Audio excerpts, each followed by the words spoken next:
Ini untuk semua aspek. Saya berikan ijazah amalan dari guru-guru kami juga untuk semua aspek. Jadi kalau ilmu insya Allah meningkat lebih kuat, kalau bisnis, kalau bekerja itu lebih lancar dan dilindungi oleh Allah, ya berkah. Kalau di birokrasi, di kedudukan, di apapun, itu pun diangkat oleh Allah dengan cara yang baik dan terhormat, ya karirnya di semua aspek. Satu sholat amalannya. Nah, bukan yang biasa. Bukan yang biasa. Kalau bisa jaga yang 40 rakaat yang sering saya sampaikan. 17 rakaat salat fardu. Sudah? 12 rakaat rawatib. 11 rakaat yang tahajud. Jumlahnya 40. Ya. 17 rakaat salat fardu. Kalau ini wajib. Kalau wajib standar. Ya. Mau kaya, mau tidak, ya sholat 17 rakaat juga. Mau pintar, mau tidak, 17 rakaat juga. Jelas ya? Rumusnya 24434. Ya, itu ya nomor aksesnya. 24434. 2 subuh, 4 zuhur, 4 asar, 3 maghrib, 4 isya. Ya. Jangan sampai miskol. Kalaupun miskol harus khairayyarah. Ya kan? Bukan syarrayyarah. Baik, pasti yang miskol muadzin Allahu akbar khairayyarah. Ya. Baru adzan belum qomat syarrayyarah. Masih ya? Oke. Teruskan yang 12 itu hadisnya sahih. Perhatikan baik-baik. Man shalla isnatai asyrata rak'atan fi yaumin wa lailatin. Siapa yang menunaikan salat sunnah 12 rakaat yang mengiringi salat fardunya siang dan malam. Sudah arba'an qabla dhuhri, 4 rakaat sebelum zuhur. 4 rakaat sebelum zuhur. Teknisnya bisa langsung 4 atau 2-2. 2 kemudian salam, 2 rakaat lagi salam. Jelas? Baik. Kemudian arba'an qabla dhuhri, rak'ataini ba'daha, 2 rakaat setelahnya. Setelah zuhur 2 rakaat. 4 tambah 2 berapa? 6. Rak'ataini ba'dal maghrib, 2 rakaat setelah maghrib. 6 tambah 2 8. Rak'ataini ba'dal isya, 2 rakaat setelah isya. 8 tambah 2 10. Rak'ataini qabla al-fajri, 2 rakaat sebelum subuh. 12 ya. Nah, jaga yang 12 ini.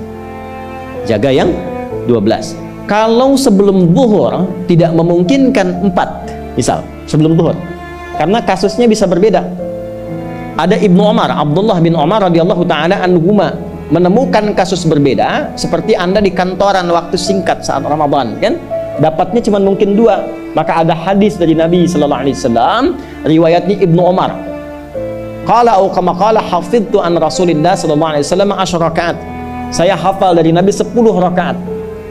Kalau tidak sempat sebelum zuhur 4, boleh 2. Nah, dari Ibnu Umar ini sebelum zuhurnya 2 rakaat. Sebelum zuhurnya berapa? 2 rakaat. Jadi kalau bisa 4, kalau tidak memungkinkan berapa? 2. Orang yang terbiasa 4, lalu karena kondisi tertentu dia mengerjakan 2, tetap dicatatkan oleh malaikat 4 jumlahnya. Dari mana dalilnya? Hadis. Idza maridal abdu aw safar kutiba lahu misla ma kana alaihi muqiman sahiha. Kalau seseorang sakit atau bepergian jauh, atau dia sedang punya uzur syar'i seperti 2 hal tadi, dan tak mampu melakukan amalan rutinnya seperti biasa, maka tetap dituliskan pahalanya sempurna seperti rutin dan mukimnya. Contoh, ibu mohon maaf ya bu ya, mohon maaf, perempuan dalam keadaan suci, sholat subuhnya berapa rakaat? 2 ya, 2 kan nggak mungkin 3 kan? Baik ya, 2 rakaat. Sholat qabliyahnya berapa rakaat? 2 rakaat. Baik. Setelah itu baca Quran nggak? Alhamdulillah. Bisa 1 halaman, kan? Bisa. Ibu kerjakan saat suci. Saat sedang tidak suci, masa haid tiba, sholat tidak? Tidak. Baca Quran tidak? Nah, kalau punya kebiasaan sholat, baca Quran, dan tiba masa haidnya, itu pahalanya tetap dituliskan sesuai kebiasaan. Harus tahu itu. Makanya manfaatkan, karena kalau sudah tiba masa monofos, sama. Itu Allah tuh memberikan kemuliaan khusus. Makanya bu, kalau ngaji dengan ustadz-ustadz tertentu, bikin kurikulum ngajinya fikih perempuan aja, gak usah jauh-jauh. Fikih perempuan. keluarkan karena banyak pahala mengalir di dalamnya. Ya. Dan kadang-kadang saya suka bingung kalau bahas fikih rumah tangga itu kenapa yang tegang-tegang gitu. Sekarang fikih parenting sekarang tuh kayaknya menegangkan antara surga neraka aja tuh. Tanggung jawab suami, hati-hati dengan istri. Padahal Qur'annya mengatakan rumah tangga itu penuh dengan permainan yang menyenangkan. Yang ada banyak candanya. Gitu. Coba keluarkan tuh hadis-hadis itu ya. Ibu tahu salah satu istri Nabi ada namanya Sayyidah Saudah binti Zam'ah. Itu sepuh, Bu. Usianya sekitar 70 tahunan ke atas. Dan beliau, Nabi SAW bangunkan rumahnya, itu kamarnya di samping Sayyidah Aisyah, dekat Raudah. Sepuhnya luar biasa, hobinya bikin makanan, masak. Satu kali ketika beliau sedang ngolah tepung, Nabi pulang, pas kemudian bagiannya Sayyidah Saudah binti Zam'ah datang sedang ngolah tepung, atau dalam riwayat atau kama hadas itu dicolek tepungnya, bermain bercanda, dicolekkan di keningnya, di kening istrinya. Nah, itu sudah sepuh, dicolekkan, masih bercanda, masih tertawa. Kalau bahasa kita masih panggil sayang gitu. Ini kapan kakek nenek masih bilang sayang dan canda. Ini penuh dengan demikian ya. Ini yang mau saya kembalikan tuh, ya, nilai-nilai tadi. Jadi kembali ke sini, Bapak Ibu sekalian, kembali ke sini. Yuk urutkan lagi, kita agak cepat masuk ke dalam pembagiannya. Detil pada pembahasan ini, satu salat 40 rakaat. Sudah? Yang fardu sudah dalilnya, yang rawatib sudah, terakhir yang 11 rakaat yang salat malam. Ya, 11 rakaat yang salat malam. Nah, ini 11 rakaat ini bisa warming up dulu 2 rakaat tanpa baca surat Al-Fatihah saja. Di Allahu Akbar langsung Al-Fatihah. Tidak pakai iftitah, tidak pakai surat selain Al-Fatihah. Allahu Akbar, ya, a'udzubillahi minasyaitonirrajim. Bismillahirrahmanirrahim. Alhamdulillahirabbil alamin sampai waladhdallin, selesai amin langsung rukuk. 2 rakaat. Seperti itu. Itu namanya khafifatain. 2 salat ringan warming up untuk persiapan supaya hatinya itu bisa khusyuk, badannya bisa agak anget sebelum memulai tahajud.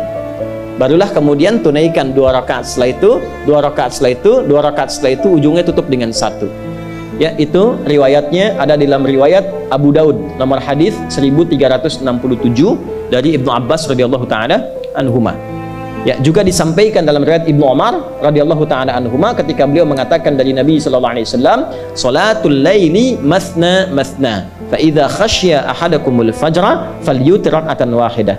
Kalau pengen mulai tahajud 2 rakaat dulu sampai merasa enak. Dan tolong ingat ya, tolong nggak usah panjang-panjang dulu suratnya. Untuk berlatih 11 mulai dengan 2 dulu. Kalau belum sempat 11, 2 dulu.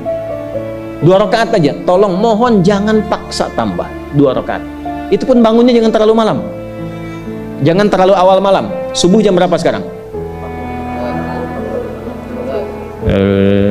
Terjadi perbedaan pendapat. Oke, 4.25 lah ya, misal 4.21, 4.20 lah, pas ya.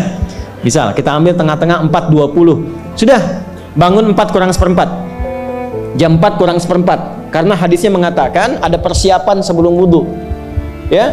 Karena Nabi sallallahu alaihi wasallam adalah kebiasaan Nabi sallallahu alaihi wasallam, idza staiqadha min naumihi, kalau bangun dari tidurnya fajalasa, duduk dulu, duduk.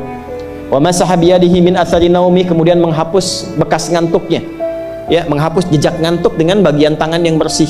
Itu kan butuh waktu, ya.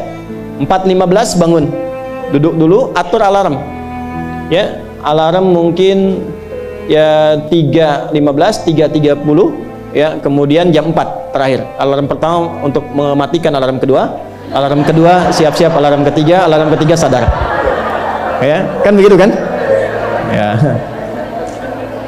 Ya begitu, itu rumusnya. Nanti kalau sudah ayat tahajud masuk Al-Isra nanti saya jelaskan. Itu ada isyaratnya di Quran. Bukan isyarat alarm ya, tapi isyarat perjuangan kita untuk bangun. Jadi 4 kurang 15 itu adalah persiapan supaya jam 4 bisa wudhu. Ya, begitu jam 4, thumma dhahaba ila shinin mu'allaqah, pergi ke tempat kemudian berwudu, tempat tertutup, wudu, selesai, balik lagi, kan 4.20 adzan kan? Misalnya 4.10 mulai sholat. Kalau 2 rakaat kan nggak lama-lama, 5 menit, witirnya 1 menit, 3 menitnya istighfar, nunggu subuh. Ya, bacanya jangan tinggi-tinggi. Al-Falaq, An-Nas, witirnya Al-Ikhlas. Besoknya Anda sudah bosan 4 rakaat. Ad-Duha, Al-Insyirah, Al-Falaq, An-Nas, Al-Ikhlas. Besoknya terus sampai bosan tambah 6 rakaat sampai konsisten 11. Jelas? Mulai dengan seperti itu, 11 tambah 12, kan berapa? 23 tambah 17, 40. Tolong jaga ini, selama hidup tunaikan aja. Kalau tidak percaya, silahkan coba, nanti lihat apa perubahan yang terjadi dalam kehidupan. Demi Allah saya katakan silahkan coba. Yang kedua Al-Quran. Yang kedua apa? Al-Quran. Kan ada 3 tadi ya. 1 salat, kedua Al-Quran. Jangan lewatkan 1 hari tanpa baca Al-Quran, walaupun hanya 1 ayat. Walaupun hanya 1 ayat. Walaupun keterlaluan sih 1 ayat itu ya. Alif Lam Mim dah. Pesan Ustaz kan 1 ayat. Nun dah. Okay. 1 halaman. Nah, biasanya begini, semakin banyak dibaca, semakin terjadi perubahan yang berbeda. Kalau ingin nguji begini, hari ini baca 1 halaman, besok baca 2 halaman. Nanti lihat perubahan yang terjadi antara hari ini dengan besok. Pasti ada pengaruh. Paling minimal, Allah akan jaga keadaan diri kita dari berbagai bentuk kegelisahan. Semua tenang aja. Ada masalah apapun, kasih ketenangan, kasih ketenangan. Dan ketenangan itu paling mudah melahirkan solusi. Jelas? Oke, 2 Al-Quran. 3 kira-kira apa? 3 apa kira-kira? 3 jaga wudhu. Gak pakai jaga wudhu.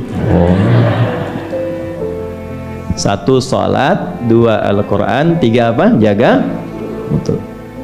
Apa dampak psikologisnya jaga wudhu? Tidak ingin batal wudhunya. Kalau orang tidak ingin batal, maaf kalau kebanyakan bohong batal tidak. Maksiat itu batal maknawi.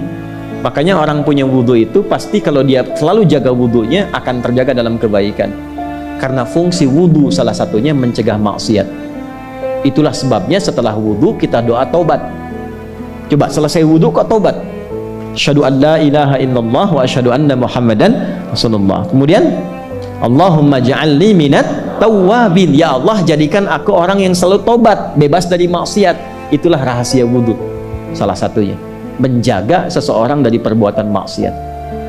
Ya, tidak bermaksiat, jaga wudhu. Saya itu banyak bercanda dengan keluarga, termasuk anak-anak. Bercanda terus, tapi serius dalam 3 hal. Salat, Quran, dan jangan pernah bermaksiat. Itu kalau anak saya itu pegang, Bu, Pak, ini cerita aja ya, pegang mushaf nggak benar aja, itu bisa saya lempar dari jauh. Minimal saya teriaki. Pegang mushaf nggak benar, bukan nggak baca, pegang mushaf. Misal mushaf harusnya begini, misalnya dia pegang begini atau taruh di atas paha kaki siapa, itu bisa saya lempar dari jauh. Perbaiki. 3 itu serius. Ya, karena itu adalah sesuatu yang bisa merubah kehidupan kita, dan itu yang paling memuliakan kita dan dimuliakan kita dengan itu. Itu poinnya. Tapi yang lain kita bisa bercanda. Sholat jangan main-main, karena itu inti kebahagiaan hidup kita. Dan maksiat itu yang paling fatal, mengantarkan pada kehidupan akhirat yang buruk. Neraka itu kan karena maksiat. Nah, 3 itu ya, tolong jaga, nanti lihat perbedaannya. Silahkan bedakan rasanya, rasakan bedanya, dan pasti akan terasa bedanya.